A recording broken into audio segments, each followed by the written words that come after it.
सुप्रभात विद्यार्थियों। निबंध के कक्षा के इस क्रम में हमने पूर्व कक्षा में रीतिकाल पर निबंध प्रारंभ किया था, जिसमें हमने रीतिकाल का सामान्य परिचय और रीतिकाल की 3 प्रमुख काव्य धाराएं रीतिबद्ध, रीति सिद्ध और रीति मुक्त का परिचय प्राप्त किया था। आज हम रीतिकालीन साहित्य की प्रेरक परिस्थितियों पर विमर्श करेंगे। युग कोई भी हो, उसकी एक पृष्ठभूमि अवश्य होती है। पृष्ठभूमि विशेष पर ही युग के साहित्य का अवतरण होता है और संबंधित युग कहीं न कहीं से प्रेरणा प्राप्त करता है। साहित्य को समाज का दर्पण कहा गया है, अतः समाज में घटित होने वाले घटनाएं, विचार धाराएं साहित्य पर भी प्रभाव डालते हैं। हिंदी साहित्य का इतिहास जिन 4 कालों में विभक्त किया गया है, उन सभी कालों की अलग अलग परिस्थितियां और प्रेरणाएं रही हैं। अपने समय की परिस्थितियों से प्रेरित और प्रभावित होकर ही साहित्य सृजन हुआ और होता भी रहेगा। कारण यह है कि किसी भी सृजन के मूल में कोई न कोई परिस्थिति कार्य करती है। परिस्थिति से कोई प्रतिक्रिया उत्पन्न होती है और प्रतिक्रिया से कुछ कारण और उन कारणों के मूल से प्रेरणा प्राप्त करके साहित्य लेखन होता है। प्रत्येक युग की अपनी प्रेरक परिस्थितियां हैं। आज हम रीतिकाल की परिस्थितियों पर को जानने का प्रयास करेंगे। सर्वप्रथम हम लेंगे राजनीतिक परिस्थितियां। राजनीति इस समय मुगलों का वैभवपूर्ण शासन उत्तरोत्तर तिरोभाव की ओर, पतन की ओर था। यहाँ तिरोभाव न कहकर हम पतन ही कहेंगे, क्योंकि उसका अवसान आ गया था। व्यक्तिवादी व निरंकुश राजतंत्र का बोलाबाला बढ़ रहा था। विभिन्न शाहजहाँ, विभिन्न जो राजा थे, उनकी सत्ता मानो चुनौती प्राप्त कर रही थी और परस्पर युद्ध का वातावरण बन रहा था। रागात्मक तत्वों का सर्वथा अभाव होता जा रहा था। साम्राज्य विस्तार की लिप्सा ने सत्ता को निरंकुश बना दिया था। फलस्वरूप जागीरदारों और राजाओं में धार्मिक उपद्रव प्रारंभ हो गए थे। अंग्रेजों ने इसी वैमनस्य का फ़ायदा उठाकर बक्सर की लड़ाई में शाह आलम को पराजित कर दिया और मुग़ल शासन की इतिश्री कर दी। विलासिता, वैभव, श्रृंगार इस राजनीति के आधार स्तंभ हो गए थे। मुग़ल सम्राटों की भांति ही हिंदू रजवाड़ों में भी परस्पर वैमनस्य बढ़ता जा रहा था और श्रृंगार आकर्षण बढ़ रहा था। अब हम सामाजिक परिस्थितियां देखते हैं। इस दृष्टि से यथा राजा तथा प्रजा की उक्ति यहाँ अक्षरशः चरितार्थ हो रही थी। सामाजिक दृष्टि से भी विलासिता प्रधान यह काल आदि से अंत तक अधः पतन की ओर अग्रसर हो रहा था। शासकों की वैभव प्रियता, विलास लिप्सा और प्रदर्शन प्रवृत्ति का तात्कालिक सामंती जीवन पर पर्याप्त प्रभाव पड़ा। महलों में लगने वाले रूप बाजारों से प्रभावित होकर जन सामान्य में पौरुष का निम्न स्तर व्यक्त होने लगा और मनोबल में भी कमी आई। बौद्धिक स्तरगत निम्नता, मनोरंजन और विलासिता की प्रधानता और सामाजिक उदात्त रीति रिवाजों का अनादर समाज में बढ़ने लगा। भोग्य और भोग्या का भाव समाज की दुर्दशा बताने लगा।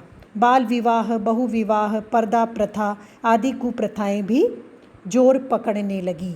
मद्यपान और जुआ व्यक्तियों के जीवन के अंग बन गए। शासक वर्ग में स्वार्थ में अंधा हो रहा था और जनता प्रायः अशिक्षित थी। कार्य सिद्धि के लिए उत्कोच लेना देना साधारण बात हो गई थी। जनसाधारण की चिकित्सा, शिक्षा, संपत्ति व सुरक्षा का इस काल में कोई प्रबंध नहीं था। धनिक वर्ग अनेकानेक प्रकार से आराम प्रधान होता जा रहा था। समग्रतः सभ्यता और संस्कृति का भी पतन निश्चित हो रहा था। विलासिता प्रधान युग होने के कारण अधिकांश काव्य सृजन श्रृंगार प्रधान हुआ। तीसरी परिस्थितियां हैं जो इस रीतिकालीन साहित्य के श्रृंगार और विलास के लिए प्रेरक रहीं। धार्मिक परिस्थितियां। इस काल में नैतिकता के सभी बंधन ढीले हो गए थे, अतः धर्म के उच्च स्तर की कल्पना भी निरर्थक थी। इस युग में धर्म का स्थान अंधविश्वास, रूढ़ि, कुरीति और बाह्य आडंबर ने ले लिया था। दिखावा, प्रदर्शन धर्म में जोर पकड़ते जा रहे थे। सूर आदि के द्वारा प्रतिपादित सात्विक और सूक्ष्म भक्ति का स्थान स्थूल इंद्रियता ने ले लिया था। ईश्वर के सगुण भक्ति काव्य की आड़ में छैल छबीले नायकों की नायक नायिका के प्रेम की प्रस्तुति दी जा रही थी। भक्ति के वर्णन के बहाने से नायिका के नैष्ठिक वर्णन ही कवियों का प्रयोजन बन गया था। तत्व चिंतन की जगह, तत्व ज्ञान की जगह अब भौतिकता ने ले ली थी।